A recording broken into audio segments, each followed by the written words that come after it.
Hey guys, welcome back to my official YouTube channel.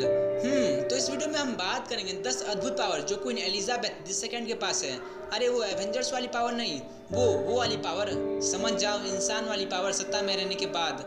मतलब ये बादशाहों वाली पावर की बात करेंगे जो यूके की महारानी क्वीन एलिजाबेथ II के पास है। महारानी एलिजाबेथ II इतिहास में सबसे लंबे समय तक राज करने वाली ब्रिटिश सम्राट हैं। महारानी ने अपने हर काम में शांति और दान को बढ़ावा देकर अपनी अनूठी छवि बनाई है। महारानी के अच्छे काम हम सभी के लिए कोई रहस्य नहीं है। उनकी चित्रण के कारण उन्हें इतिहास में दुनिया की सबसे प्रसिद्ध, प्रशंसित और प्रभावशाली महिलाओं में से एक बना दिया है।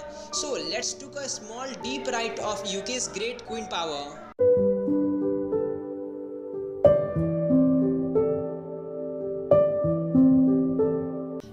Queen Elizabeth II can travel without a passport. अगर बात करें 7 समुद्र पार की, तो सिर्फ महारानी के लिए पासपोर्ट की जरूरत नहीं पड़ेगी घूमने के लिए। क्योंकि सभी पासपोर्ट महारानी के नाम पर जारी किए जाते हैं, इसीलिए उनके लिए खुद को एक पासपोर्ट खुद के नाम पर जारी कराना कोई मतलब नहीं बनाएगा। शाही परिवार के अन्य सदस्यों जैसे कि प्रिंस ऑफ वेल्स को अभी भी विदेश यात्रा करने के लिए पासपोर्ट की जरूरत पड़ती है। यूके में रहने वाले 60 मिलियन से अधिक लोगों के साथ रानी हर साल इतनी बड़ी मात्रा में पासपोर्ट जारी करने में असमर्थ है। इस मुद्दे को हल करने के लिए अब उनके पास कई मंत्री हैं जो उनकी ओर से सभी पासपोर्ट जारी करने के लिए काम करते हैं। और आप ये भी जान लीजिए कि महारानी 120 डिफरेंट कंट्रीज में घूम सकती हैं बिना पासपोर्ट के, और 300 से ज़्यादा वो फॉरेनर ट्रिप कर सकते हैं। निश्चित रूप से वह एकमात्र इंग्लैंड वासी है जो ट्रैवल कर सकती हैं बिना पासपोर्ट के।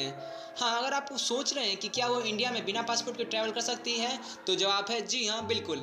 #The Queen does not need a driving license. Passport की तरह ही ब्रिटिश ड्राइविंग लाइसेंस भी उन्हीं के नाम से जारी किए जाते हैं। इसका मतलब ये है कि वो बिना ड्राइविंग लाइसेंस के गाड़ी चला सकती हैं। उन्होंने गाड़ी चलाना 1945 में शुरू किया, जब वो मात्र 19 साल की थी। जब वो 18 वर्ष की थी ना, तब उन्होंने वर्ल्ड वॉर 2 के दौरान टेरिटोरियल सर्विस को ज्वाइन किया, जिसमें वो एक ट्रक चलाती और एक मैकेनिक के रूप में काम करती इन जस्ट 18 ईयर एज। हालांकि अब उन्हें अक्सर अपने रॉयल स्टाफ के चुनिंदा सदस्यों के द्वारा इधर उधर घुमाया जाता है, लेकिन उनके लिए अपनी निजी जमीन पर खुद को टहलने के लिए अपनी कारगियों का प्रयोग करना अच्छा लगता है। #The Queen is the only person to have the power to appoint the elected Prime Minister for the UK। राज्य के प्रमुख के रूप में महारानी एलिजाबेथ II किसी भी राजनीतिक मामलों में न्यूट्रल रहती हैं। किसी भी चुनाव में वोट देने या खड़े होने के अधिकार होने के बावजूद वे अपनी न्यूट्रलिटी को बरकरार रखती हैं। न्यूट्रलिटी को आप ऐसे समझें कि माँ अपने 2 बच्चों के बीच भेदभाव नहीं करती, तो वही वाली न्यूट्रलिटी। आम चुनाव या इस्तीफे के बाद प्रधानमंत्री की नियुक्ति के लिए रानी जिम्मेदार होती हैं। वे हाउस ऑफ कॉमन से सबसे अधिक सपोर्ट वाले कैंडिडेट को चुनती हैं। रानी के शासनकाल के दौरान 14 ब्रिटिश प्रधानमंत्री और 14 यूएस राष्ट्रपति रहे, जिनमें से 13वीं को वो व्यक्तिगत रूप से मिली थी। #The Queen has the power to veto any bill passed through parliament। विटो शब्द का मतलब power of supreme to refuse a approve bill. Supreme president होते हैं किसी भी कंट्री के। पार्लियामेंट्री बिल को एक स्ट्रिक्ट पाथ फॉलो करना पड़ता है दोनों हाउस से, जो शाही सहमति के साथ समाप्त होता है। इसका मतलब ये है कि रानी की अनुमति के बिना एक बिल लॉ नहीं बन सकता। एलिजाबेथ II के पास वीटो पावर है कि वो कोई भी बिल को पास नहीं होने देंगी जो उनके रास्ते में आए, पर ऐसा अवसर कभी नहीं आया जहां उन्हें अपनी शक्ति को दिखाने की जरूरत पड़े। वो सुपरमैन वाली नहीं, वीटो वाली पावर। गलती से एवेंजर से DC में खिसक गया।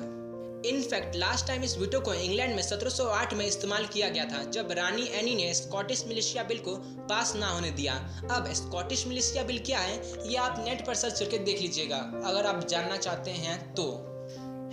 #Queen Elizabeth II has the right to claim ownership of all unmasked mute swan swimming in open water। हाँ, पता है, ये थोड़ा ऑड साउंड करता है, तभी तो इसीलिए इस पावर को इस लिस्ट में शामिल किया गया है। खुले पानी में सभी अचिन्हित हंसों पे दावा करने का अधिकार 12वीं शताब्दी का हो सकता है। इस समय हंसों को अक्सर बेशकीमती भोजन के रूप में इस्तेमाल किया जाता था, जिन्हें अक्सर दावतों में परोसा जाता था। उस समय यदि आपने बिना मोनार्की मतलब सम्राट के अनुमति के बिना आपने अगर हंसों को मार डाला, तो आपको अपने कार्य के लिए गंभीर दंड देना पड़ सकता है। अकेले एक हंस का अंडा चुराने पर 1 साल और 1 दिन की भारी सजा भी दी जाती थी उस टाइम। मोनार्की यानी सम्राट द्वारा हंसों पर लोगों का अधिकार प्राप्त किया जाता था। आज तक केवल 3 संगठन हैं जिन्होंने अनमार्क्ड हंसों पर अपना अधिकार बरकरार रखा है। 14वीं शताब्दी में ये राइट एबॉट्सबरी स्वानबेरी के पास था, राइट ऑफ ऑनरशिप ऑफ अनमास्क्ड स्वान। और 15वीं शताब्दी के बाद लंदन के 2 पोशाक कंपनी विंटर्स और डायर के पास ये राइट्स हैं।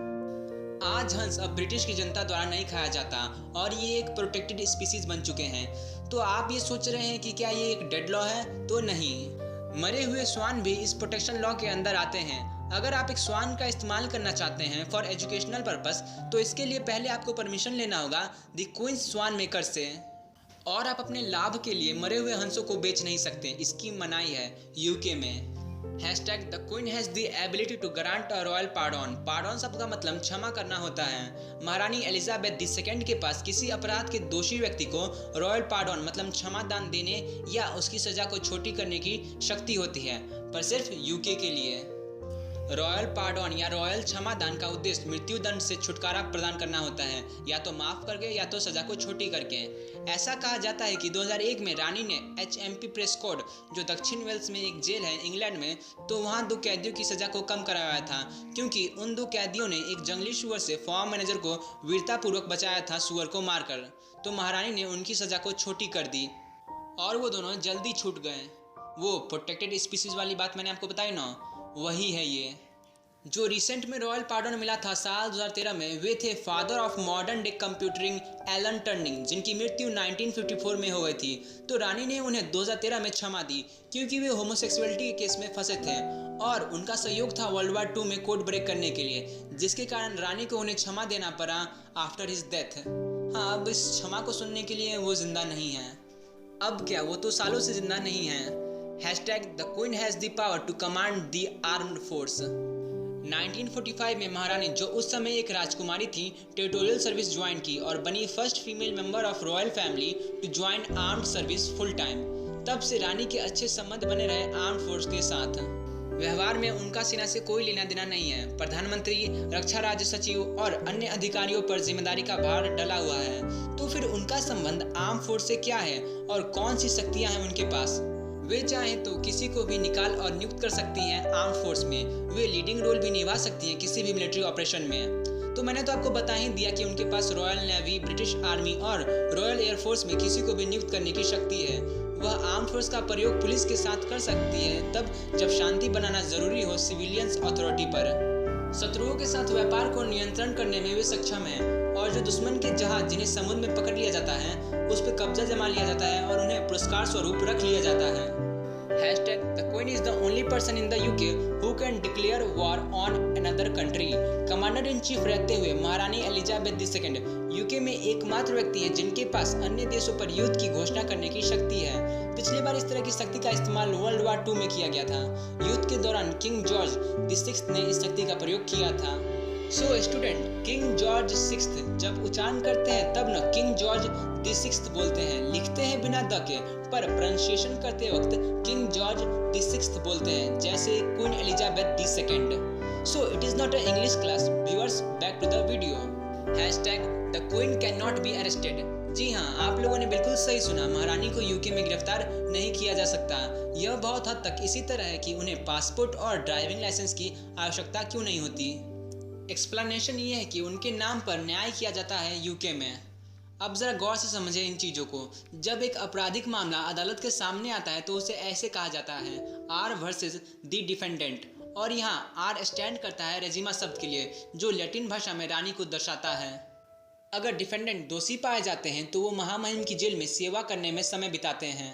तो आप या हम रानी वर्सेस रानी केस नहीं लड़ सकते। रानी की अदालत में रानी को हराकर रानी को उन्हीं की जेल में भेजना, सोचो कितना अजीब लगेगा। पर मैं ये बोलूँगा, अगर रानी ने गलती किया तो क्या वो उन्हें जेल में नहीं भेजेंगे? इंडिया में कुछ अलग होता है क्योंकि ये रिपब्लिक है। यहाँ पर जैसे the state versus Jolly LLB best example है, ना कि रानी या राजा versus Jolly LLB। #The Queen has 2 birthday। Sound interesting, not quite a power, लेकिन कुछ ऐसा जिसे निश्चित रूप से उल्लेख करने की आवश्यकता है। महारानी एलिजाबेथ II का जन्मदिन जून के दूसरे शनिवार को मनाया जाता है। हालांकि वह वास्तव में 21 अप्रैल 1926 को लंदन के मेफेयर में पैदा हुई थी। उनका ऑफिशियल बर्थडे शाही परिवार के अन्य सदस्यों के साथ ड्रॉपिंग द कलर परेड में मनाया जाता है। इस परेड ने 250 से अधिक वर्षों से ब्रिटिश सम्राट के आधिकारिक जन्मदिन को चिन्हित किया है। इस शानदार परेड में 1400 से अधिक सैनिक, 200 घोड़े और 400 संगीतकार शामिल होते हैं। समारोह का हिस्सा बनने के लिए दुनिया भर से लोग लंदन की सड़क पर आते हैं उनका एक्चुअल जन्मदिन कुछ शांत होता है, with 41 gun salute in Hyde Park, फिर 62 gun salute at Tower of London और फिर एक छोटा सा 21 gun salute in Windsor Great Park. हाँ, शांत का मतलब चहल पहल नहीं, पर तोपों की धूम धड़ाका जरूर है। तो मेरे ख्याल से शांत कहना कहीं गलत तो नहीं होगा इससे। वह आमतौर पे अपने एक्चुअल जन्मदिन को अपने करीबी परिवार के साथ मनाती है और कभी कभी कैसल के बाहर भी घूमने जाती हैं, प्रशंसकों का अभिवादन करती हैं और अपना जन्मदिन केक जो लोगों के द्वारा एज गिफ्ट दिया जाता है उसे इकट्ठा करती हैं। तो यही थे क्वीन एलिजाबेथ II के कुछ स्ट्रेंज स्लैश इनक्रेडिबल पावर।